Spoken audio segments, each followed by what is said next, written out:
What is going on, Alphas? Welcome back to the Alpha Male Podcast. A fun episode today. If you've listened to the last few podcasts in order, we've done some pretty deep philosophical discussions, and those are great. I thought it'd be fun to step back and do a fun but practical topic we haven't done in a while. We've done other shows on knives, but just a show on blades for different things. We're going to do one today from mild to wild, for the Gentlmen all the way to blades of the apocalypse. With everything going on, I think it's fun sometimes to just step back and beneficial for us men to get together in our virtual tribe and to talk about something that I think most men like and are attracted to: knives, blades. So we're going to do that today. Before we do, though, don't forget to like and subscribe. If you're listening on Spotify or iTunes, scroll down, hit some stars, or a review would be nice. If you want to be a tighter-knit part of the tribe, if you like this tribe, if you like this podcast, and you want to be closer in contact with some awesome like-minded men, consider becoming a patron. You can get there via goodshepherdtraining.com, or I'll just put a link to Patreon in the show notes. But more so, I'd like you to become a patron, a supporter of the podcast, because you believe in the message, because you think this is content that should be out there to men. If you think this or the other podcasts help make men better, stronger men, that's a mark of an alpha male. They help other men be stronger. And if you want to help other men be stronger, you can support the podcast by becoming a patron. Who am I? A question we should all ask ourselves. I am, first and foremost, a servant of God, made in His very own image, a follower of Jesus Christ.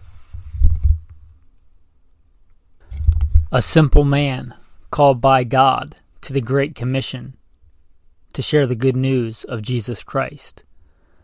Next, a little bit about my background and what God has allowed me to do and blessed me to do in life.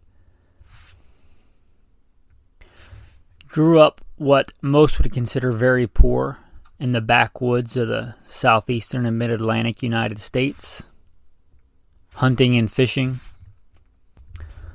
Joined the Marine Corps at 17. Did a couple of combat tours in Iraq. So a decorated Marine Corps combat veteran. Infantry assaultman. I also served in the U.S. Army, both full-time and part-time National Guard. Also a veteran of law enforcement.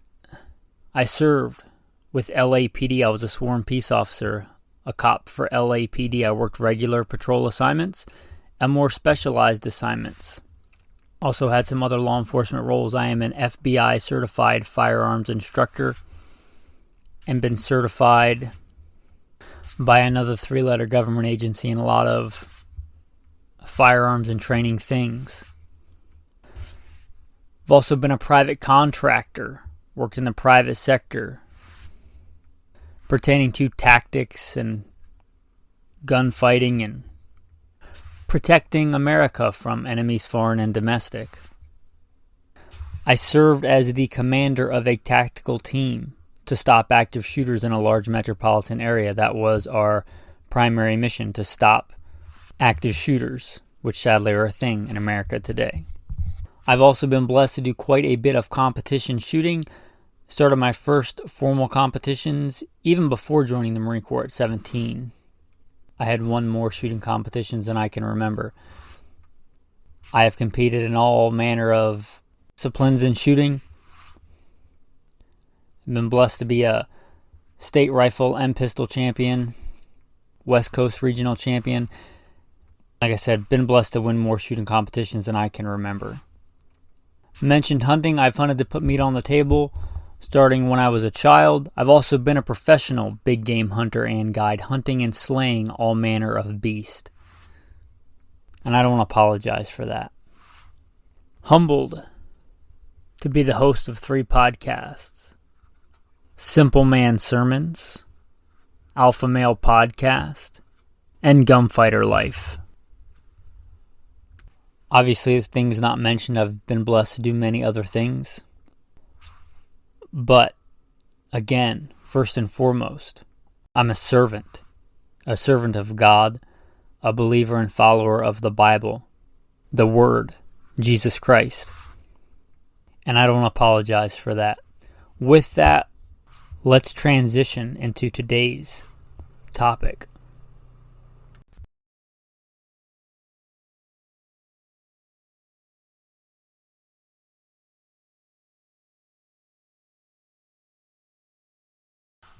All right, what you've been waiting for. Blades for the apocalypse. And if there's one thing we can count on Hollywood, it's realistic expectations of what we need for the apocalypse. So your one blade you probably should have is a katana. I mean, come on. The katana can do it all. It slices, it dices, it's stabby, it's pokey. You could even use it to make french fries and onion rings. You're going to be doing a lot of manual labor in the apocalypse. You're going to get hungry. It's fast handling. It looks cool. It is the Ginsu knife of the apocalypse. Obviously a ridiculous choice for the apocalypse, but I thought it'd be fun.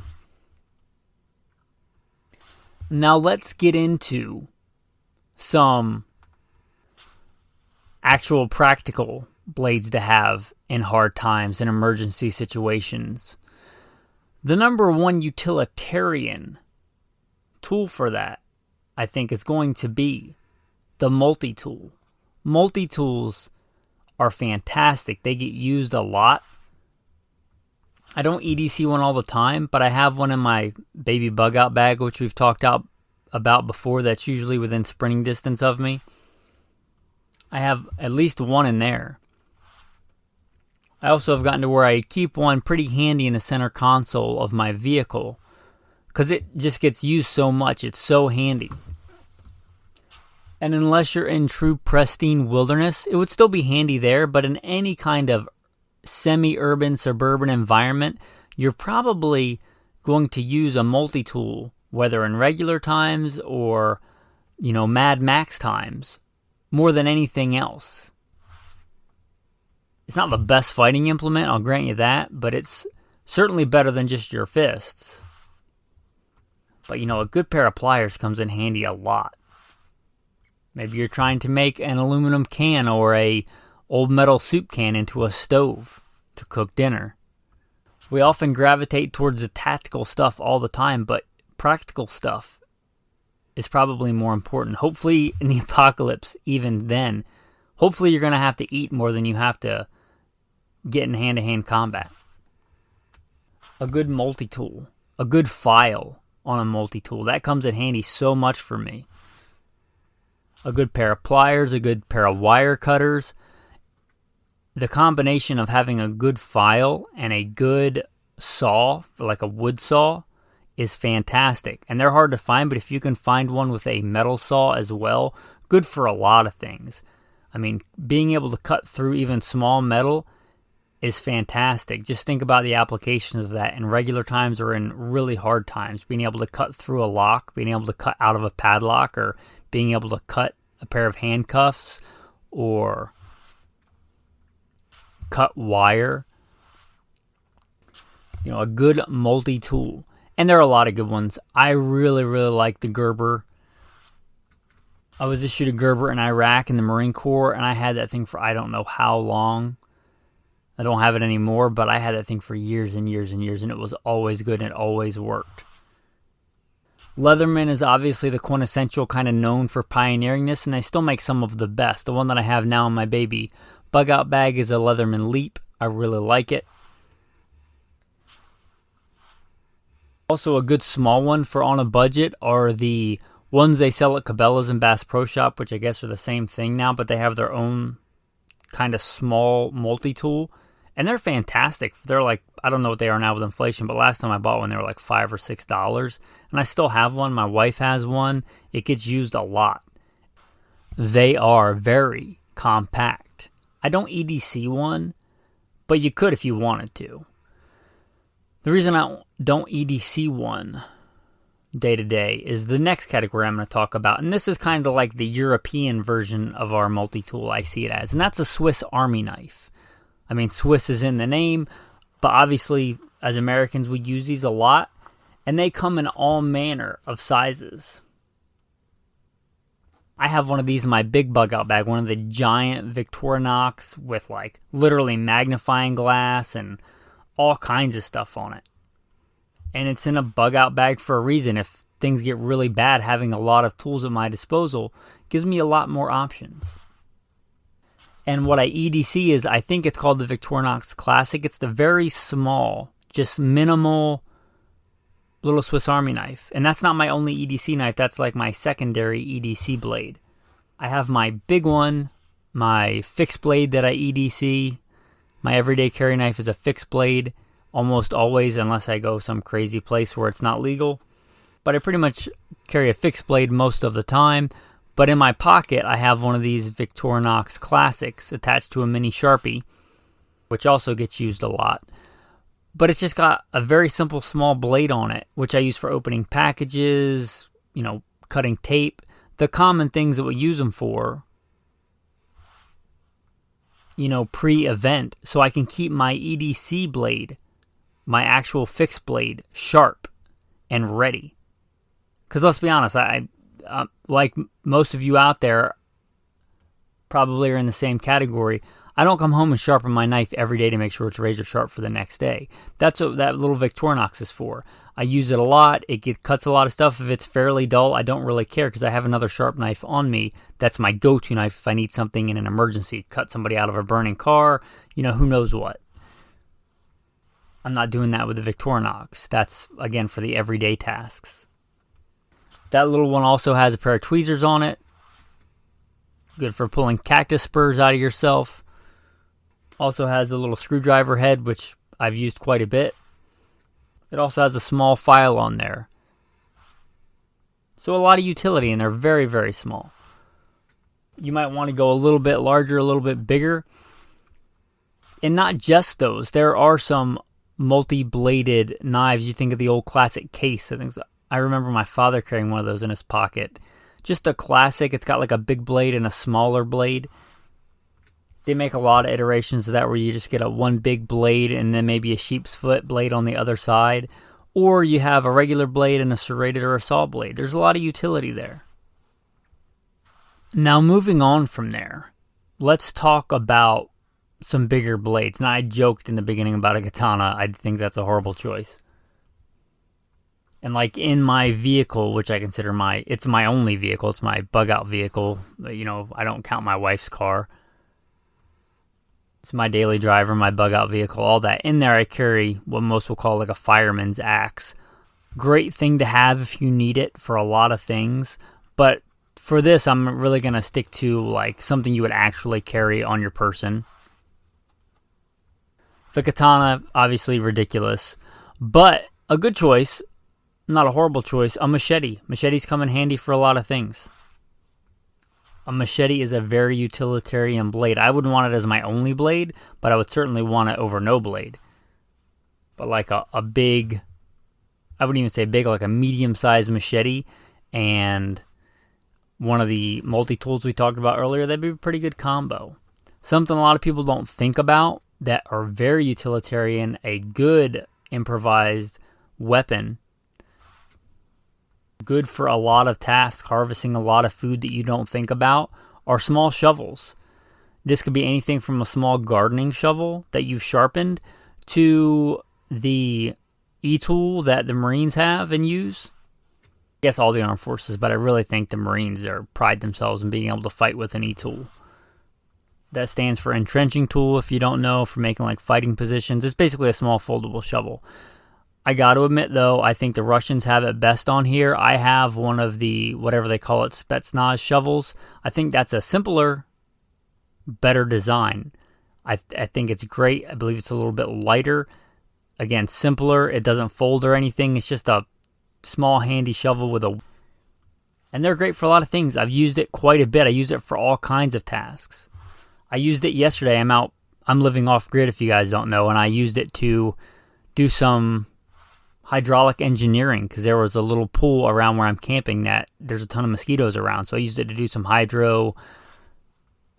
guess you would call it hydraulic engineering, and move that water somewhere else. I've used it to harvest food. I've used it to do all manner of things. That little shovel is super handy.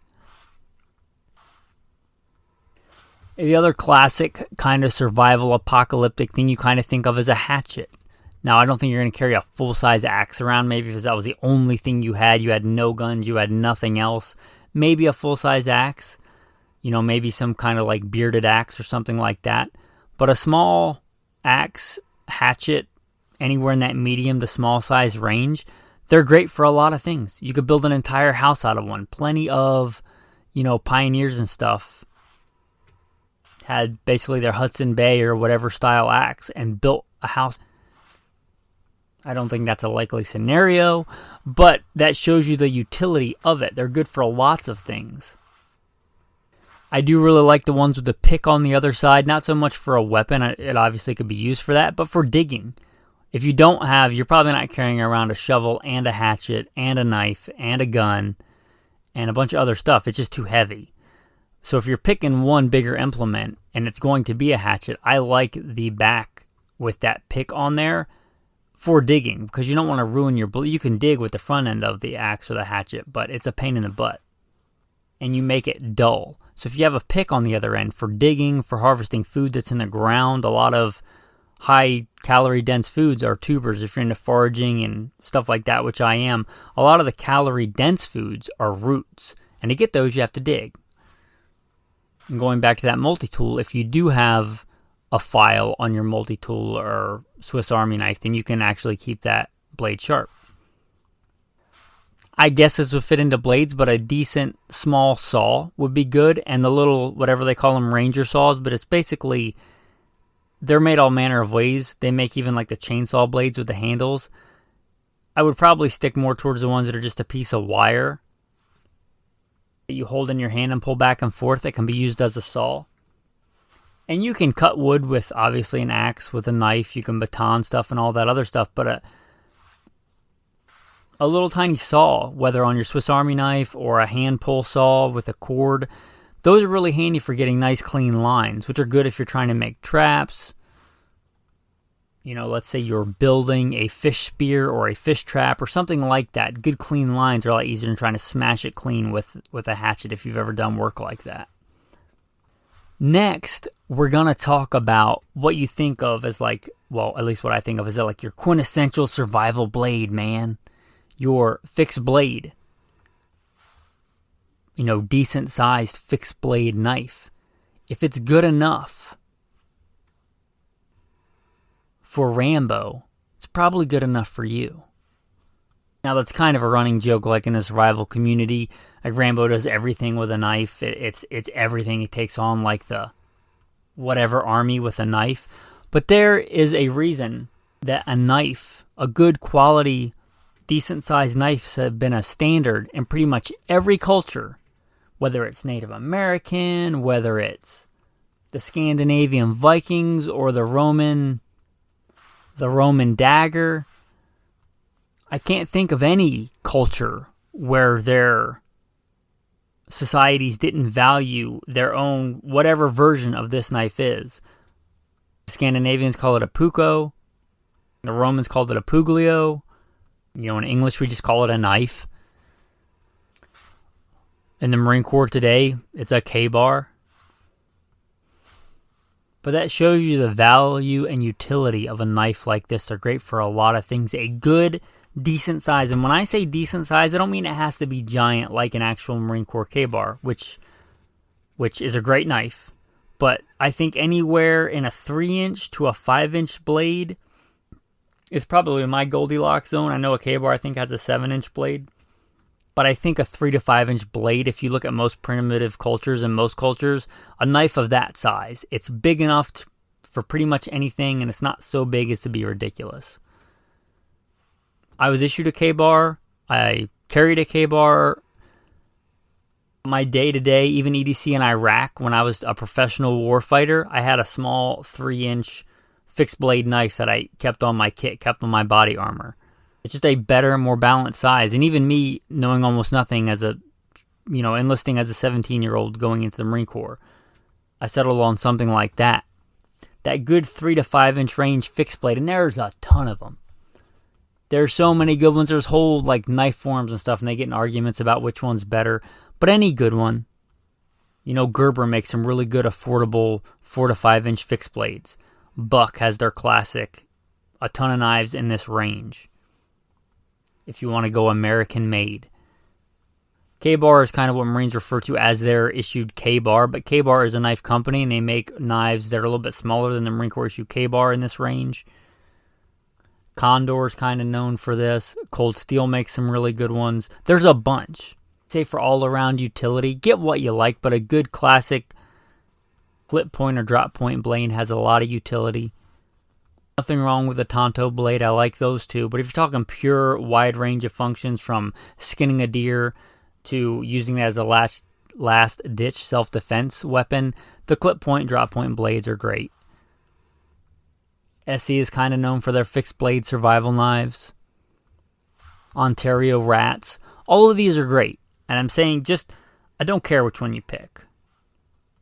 Any good quality fixed blade knife, it's more important that you know how to use a knife, handle a knife, sharpen a knife, do simple common tasks with a knife. That's more important than whether you get the SE versus the Condor, or whether it's 1095 or 440C.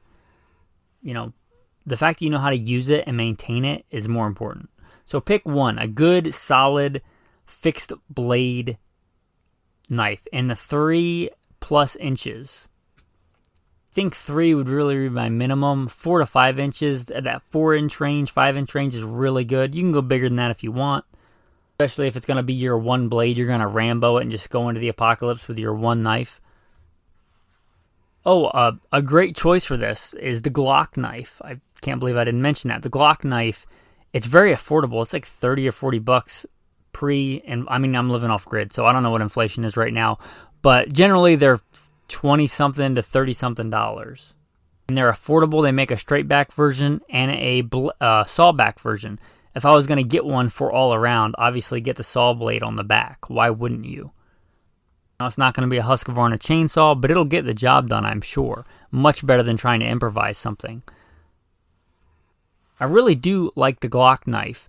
They are really good value, and they have a thin, small blade, which I'm sure is still plenty strong, but it's light. It's a light knife. I really, really like that knife. In fact, on my go-to, what you would call it, bug-out gun, apocalypse gun, if I had to boil it down to just one, I'd really have to be between two, but on one of my go-to grab-and-go scabbards, 12-gauge shotgun, I have a Glock knife attached to it with the saw back blade. They're a great fixed blade knife. And again, they're affordable. Now, there's a reason classic cultures had these. And folding knives go back a long way in history if you look at folding knives, but for a long time they were a novelty or for the super wealthy. But common, good, locking, folding knives, let's say the last 100 years, they've become pretty common and pretty prevalent.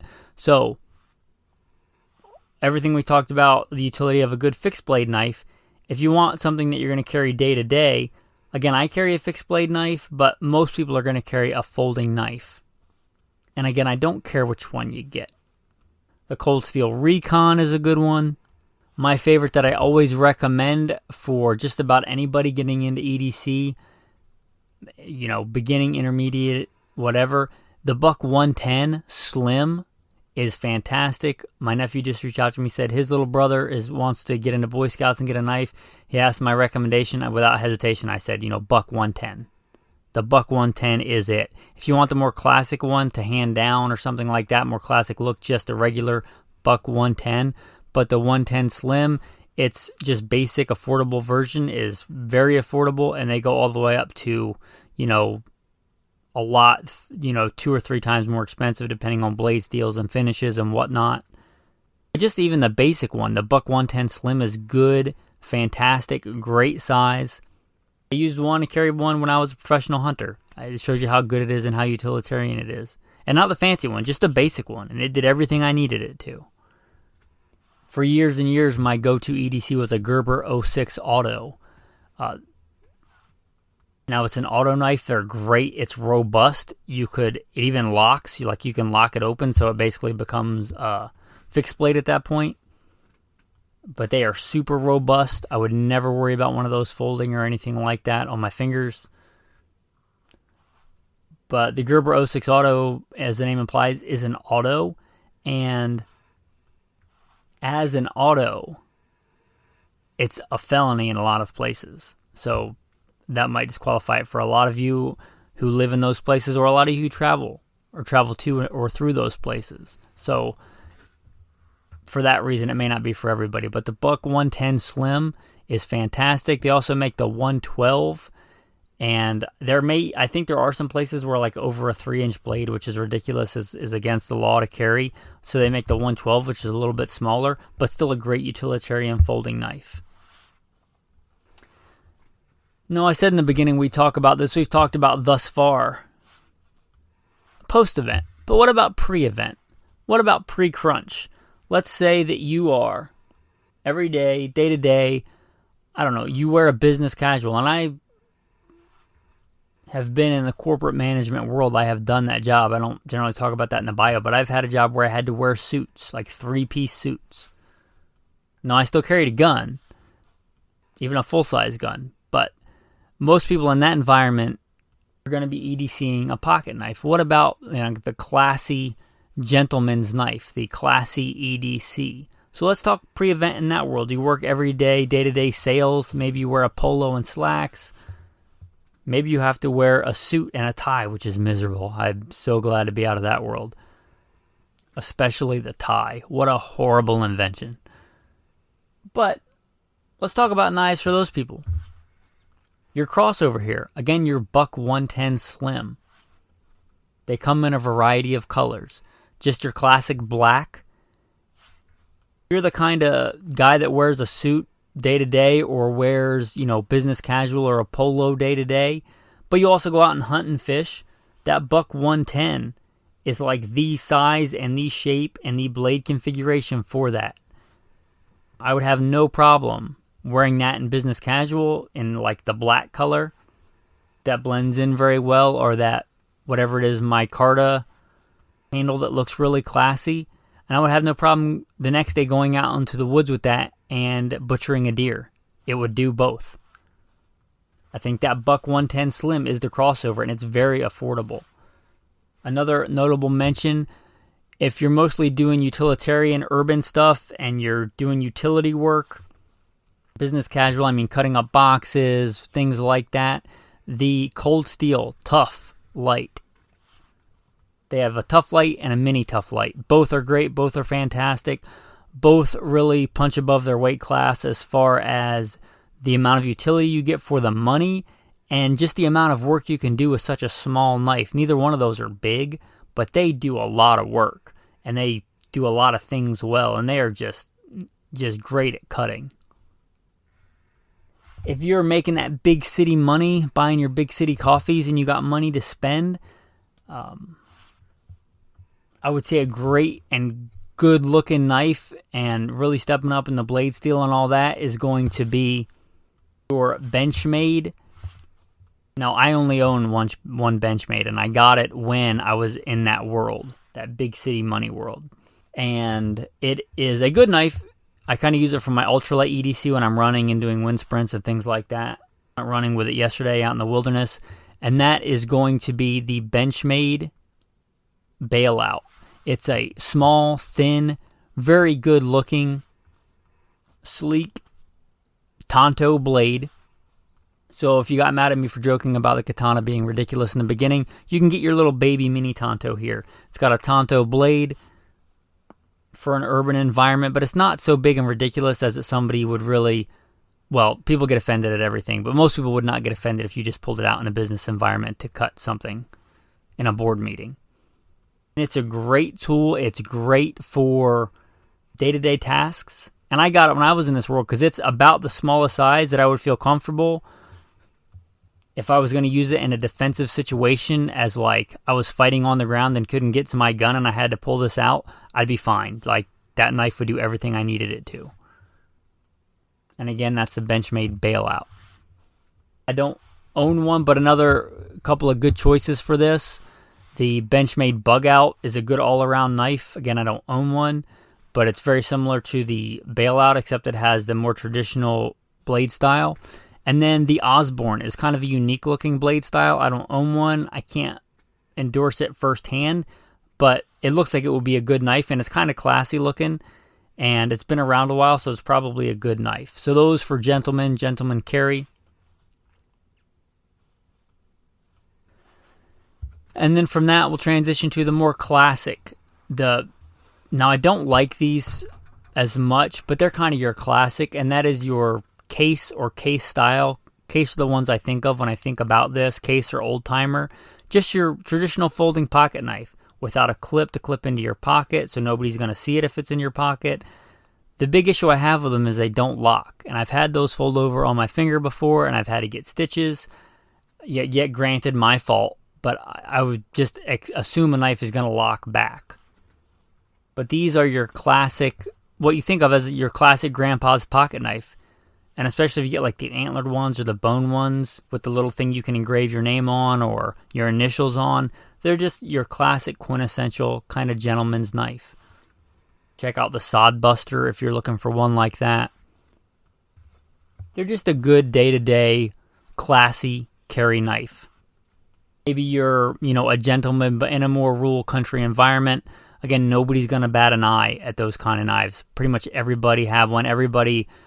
I shouldn't say everybody, but the vast majority of people remember their father or grandfather having a knife like this all the time for good reason. It's a great utilitarian knife. I remember them from my childhood. Now, there are a ton of knives out there. I'm not a knife snob. I'm not a knife connoisseur. I do a whole other podcast called Gunfighter Life. I don't do one called Knife Fighter Life. As you probably know from my background, I have some knife fighting experience. Some, obviously, knife experience in practical use. For my bio, obviously, as a professional hunter and guide, part of that was butchering for clients and things like that. I have, done all manner of knife work on anything from a white-tailed deer to a buffalo to an elk. There are a ton of knives out there. I even like watching, sometimes there's a YouTube channel, Knife Center. I think he even did one called Gentlemen Knives. I didn't want to watch that again. It's been a long time. I didn't want to eat off somebody else's plate. There's a lot of probably other really good gentleman knives out there and a lot of other really good apocalypse knives out there. One of mine that I keep in the Hummer along with that axe is a kukri. Kukris are great. They're kind of a mix between a utilitarian tool, a machete, and a fighting implement. It's very handy, and I've used it for food harvesting. I've used it for things like that. It is very good and utilitarian. It would be a nasty, nasty weapon. No, I'm probably not going to carry that either pre-event or post-event because unless I'm, let's say, going out to harvest agave, it's just a lot of extra weight. Unless my job that day is to go out and hike out a road in the Oregon rainforest where I am now, probably not carrying that because I have a gun. I carry a gun day to day, so it would be a bad situation where I was using that as a weapon. Really bad. But kukris are a great blade for a lot of things. One of my favorite go-to blades is the Tom Brown tracker style blade. It looks kind of crazy. It looks like some kind of weird alien knife, but it's a great design. The mini version of that is one of my go-to EDC knives, my go-to everyday carry knives. They are fantastic. If you look them up and see what they look like, they're kind of crazy looking, but they are very utilitarian. The swept back blade, that undercut, is great for a lot of different tasks. The saw blade on the back is fantastic. If you look at it, you just look at it and know that it would make a fantastic weapon. Probably not for your gentleman carry, even if you deep carry it in your pocket. The second you pull it out, even though the mini one is not huge, you're probably going to get some eye rolls if you pull that thing out. But a lot of knives we didn't talk about today is the point of that little sidebar there. Again, if you want to be part of, the after show chat, become a patron. Join on Patreon. We have an insider chat on there, and we talk about stuff like this all the time. Not just me, it's us helping each other. There's a lot of men on there that know a lot more about stuff than I do. If you want to be part of that, become a patron. If you want to support the podcast, become a patron. Or if you want to contact me to help in another way or support in another way, you can do that via goodshepherdtraining.com. I'll put both a link to that and patron in the show notes. Oh, honorable mention on this real quick. The Spyderco. That's a good, gentlemanly kind of knife. The, Spyderco, Para, those ones. I'm not a Spyderco fan. I just think the blades look hideous on almost all their knives. The vast majority of them. I just don't like that shape, that style. To me, I think they're ugly. But a lot of people really like them. It's just kind of like the Glock thing. Like, some people think they're good looking. Some people think they're butt ugly. I don't really care for these Spydercos, but they're good knives. A classic like Para would be a good EDC gentleman's carry knife. I believe they make one called the Delica, which would be fantastic for like the gentleman EDC carry. But I don't have anything against Spyderco. I'm sure they work fine. I don't own any. Again, just because there's so many options and I don't really like the way they look. But with that, I'm going to transition into the tactical tip of the day. One thing that a lot of survival knives have, we talked about the fixed blades, a lot of the ones marketed as like for survival, they come with a ferrocerium rod.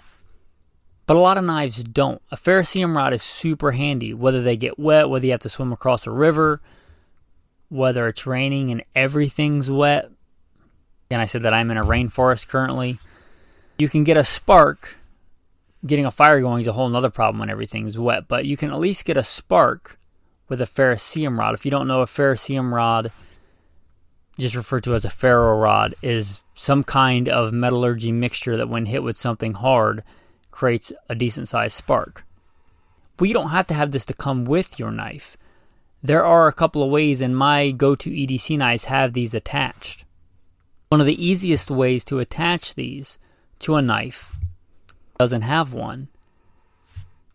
Hopefully you listen to our manly skills episode, but one of the skills you should have as a man is knot tying. So make yourself a good lanyard on the back side of your knife or on your sheath. Most knives or sheaths will have a way to attach a lanyard. One, it'll give you some extra cordage. Two, this is a way to attach your ferrocerium rod. Look on eBay, probably Amazon too. They'll have the ferrocerium rods that are cut with little holes in them to be used like toggles. You can use these on a jacket or something like that. And again, they're a ferrocerium rod to start a fire. They're great. You can get these and attach them to the lanyard on your knife. Now, if you want to be super tactical apocalypse ready for the zombie chipmunks that may come, you take your lanyard, you get your little ferrocerium rod toggle on there so you can always start a fire. Or at least always make a spark. Making a fire is a skill. But you can make that spark, and they make what's called fire cord. It's 550 cord with a fire starter as one of the strands inside there. So not only do you have your knife and your fire starter, you have tinder on your knife. If you want to be super, ultra, mega tactical, I mean so tactical that Soldier of Fortune magazines writes articles about you. They make the Survival 550 cord, has a fire starter in it, and fishing string. You can attach that to your knife, and you can get a small fish hook or two. Attach that into your sheath, whether it's just sticking it into the leather or squeezing it in between the fold-over Kydex sheath or behind your ulti clip, which is what I do. You have all that fire stuff we talked about, and you have a way to catch fish. And it weighs so little. It weighs, fractions of an ounce to have a good small fish hook on there. So that is your tactical tip of the day.